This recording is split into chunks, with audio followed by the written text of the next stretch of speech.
ఇప్పుడు డిఎస్సి టీచర్ల recruitment leak. ఇది చంద్రబాబు నాయుడు హిస్టరీ. ఏదైనా కూడా డబ్బులు చేసుకోవడం ఎలా లీక్ చేయాలి,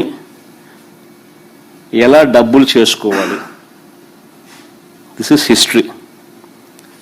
ఇవన్నీ కూడా ఏదైతే నేను అడిగానో చూపించానో ఇలాంటివన్నీ కూడా ఎత్తి చూపితే చంద్రబాబు నాయుడు గారికి మాత్రం నరాలు తెగిపోయేంత బీపీ, బ్లడ్ ప్రెషర్ ఎంత ఎక్కువ వస్తుందని అంటే ఒక్కోసారి నాకే భయం వేస్తుంది, నేను పోతాడేమో అని చెప్పి. ఎప్పుడైనా పొరపాటున నిద్రపోయేటప్పుడు ఎవడన్నా అట్లా తలుపు అట్ట కొట్టి మావిగన్ అని చెప్పి ఎవడో అన్నాడు అనుకో, టకా అని చెప్పి మనిషి ఏమవుతాడో ఏమో అని చెప్పి ఒక్కోసారి భయం వేస్తుంది. నరాలు తెగిపోయేంత బీపీ. అందుకే ప్రశ్నించిన ఏ ఒక్కరిని కేసులు, అరెస్టులు, ఎవరైనా మీరు ప్రశ్నించండి, ఎక్కడైనా కానీ ప్రశ్నిస్తే చాలు కేసులు, అరెస్టులు, భయపెట్టడం. ఇది రొటీన్ చంద్రబాబు నాయుడు గారి పాలనలో. ఇవన్నీ కూడా మనం చూస్తూ ఉన్నాం. అయితే చంద్రబాబు నాయుడు గారికి ఒక్కటి గట్టిగా చెప్పాలి. అయ్యా చంద్రబాబు నాయుడు గారు, ఇప్పుడు ఉన్నది జెన్ జీలో ఉన్నాం, జెన్ ఆల్ఫా కూడా వచ్చేసింది. నువ్వు గన ఈ మాదిరిగా తప్పు చేసినాక ఈ మాదిరిగా ఇబ్బందులు పెట్టే కార్యక్రమాలు ఒప్పుకోకుండా ఇబ్బందులు పెట్టే కార్యక్రమాలు చేస్తే కాక్రోచెస్ లేస్తాయి. గుర్తుపెట్టుకో చంద్రబాబు అని చెప్తా ఉన్నా.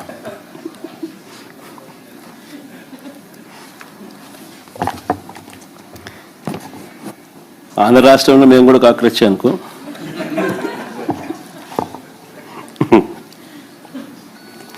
ఇన్ని ఆధారాలు ఉన్నాయి కాబట్టి సిబిఐ దర్యాప్తును అడుగుతా ఉన్నాం. ఇన్ని పక్క ఆధారాలు, సాక్ష్య ఆధారాలతో సహా ఉన్నాయి కాబట్టి సిబిఐ దర్యాప్తును అడుగుతా ఉన్నాం. లోతుగా వెళ్తే మరిన్ని విషయాలు కూడా బయటకు వస్తాయి. విద్యాశాఖ మంత్రి సాక్షాత్తు చంద్రబాబు నాయుడు గారి కొడుకు మంత్రిగా ఉన్నాడు కాబట్టి ఈ తప్పులపై విచారణ చేయడానికి చంద్రబాబు ముందుకు రాడు. సరికదా ఎదురుదాడి చేస్తూ తప్పించుకునే ప్రయత్నం చేస్తాడు. కాబట్టి ఖచ్చితంగా సిబిఐ ఎంక్వైరీ కావాలి, వేయాలి. అందుకే ఇన్ఫ్యాక్ట్ వారం రోజుల క్రితం డిఎస్సి అభ్యర్థులంతా కూడా నా వద్దకు వచ్చినప్పుడు వారికి నేను ఒకటే చెప్పాను, వారి తరపున న్యాయ పోరాటంలో ఖచ్చితంగా వాళ్ళ తరపున వాళ్ళకు తోడుగా ఉంటామని చెప్పాం. ఒకవేళ అప్పటికీ కూడా వారికి న్యాయం జరగకపోతే మేము అధికారంలోకి రాగానే ఒక కమిషన్ వేస్తాము, రీవెరిఫై చేస్తాము, అన్యాయం జరిగిన వారికి న్యాయం చేస్తాము, తప్పు చేసిన వారిని ఖచ్చితంగా శిక్షను కూడా శిక్షిస్తాము అని కూడా ఇంతకుముందే నేను చెప్పాను. ఇన్ఫ్యాక్ట్ రేపు రాష్ట్ర వ్యాప్తంగా నియోజకవర్గ స్థాయిలో వైఎస్ఆర్ కాంగ్రెస్ పార్టీ ఆధ్వర్యంలో చంద్రబాబు గారి 2 ఏళ్ల వెన్నుపోటు పాలనపై నిరసన ర్యాలీలు రాష్ట్ర వ్యాప్తంగా కూడా ప్రతి కాన్స్టిట్యున్సీలోనూ ప్రతి నియోజకవర్గంలోనూ నిరసన ర్యాలీలు నిర్వహిస్తూ ఉన్నాం. దగాపడ్డ రైతులు, దగాపడ్డ మహిళలు, దగాపడ్డ పిల్లలు, ఇలా దగాపడ్డ ప్రతి వర్గాన్ని కూడా కలుపుకుంటూ రేపు ప్రతి నియోజకవర్గ స్థాయిలో ర్యాలీలు నిర్వహించమని చెప్పి అంగీభావంగా దగాపడ్డ రైతులు, దగాపడ్డ మహిళలు, దగాపడ్డ పిల్లలు, దగాపడ్డ నిరుద్యోగులు, యువతకు నెల 3,000 ఇస్తానన్నాడు సూపర్ 6, సూపర్ 7 హామీల్లో. నెల 3,000 కథ దేవుడు ఎరుగు.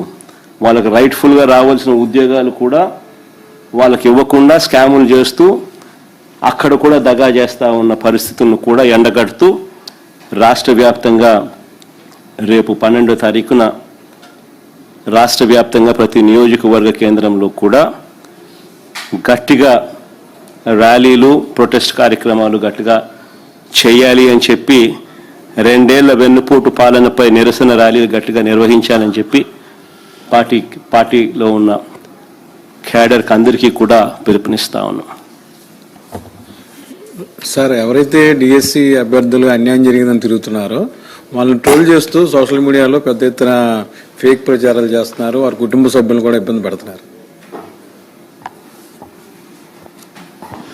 ఇప్పుడు నేను చెప్పినటివన్నీ కూడా చూపినటివన్నీ కూడా ఎవరిని వ్యక్తిగతంగా విమర్శించాలనో లేకపోతే ఎవరికో ఏదో ఎత్తి చూపించాలనో కాదు. ప్రతి విషయంలోనూ కూడా ఆధారాలతో సహా with facts and figures explain చేయడం అనేది జరుగుతూ ఉంది. ఈ ఫ్యాక్ట్స్ అండ్ ఫిగర్స్లో ఇంత క్రిస్టల్ క్లియర్గా కనిపిస్తూ ఉన్నప్పుడు సమాధానాలు చెప్పాల్సిన చోట సమాధానం చెప్పకపోగా ఎదురుదాడి చేస్తూ తప్పు జరగనట్టుగా అబద్ధాన్ని కప్పిపుచ్చుకునే కార్యక్రమం చేస్తే అది ఏ రోజుటికైనా కానీ దేవుడు హర్షించడు, ప్రజలు హర్షించరు. ఖచ్చితంగా మొట్టికాయలు చంద్రబాబు నాయుడు గారి ఖచ్చితంగా రాబోయే రోజుల్లో దేవుడు ప్రజలు ఖచ్చితంగా వేస్తారు. CM Chandrababu Naidu says this DSC has been most like transparent way they have conducted this exam. So what do you say on it?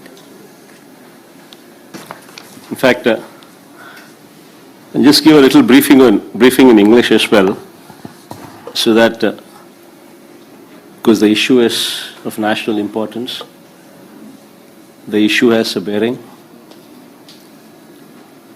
on the plight of lakhs of people who have written this exam in the state of Andhra Pradesh. So I'll just give a background of this in English as well. See, the first thing is, as I had pointed out, there are approximately 5-6 points here that are relevant. I'll just spot out the highlights of these 5 or 6 important points so that you also understand how it has been conducted. See, the DSC question papers are to be prepared. The responsibility of the DSC. DSC convener conducts the exam while the question papers are prepared by SCERT.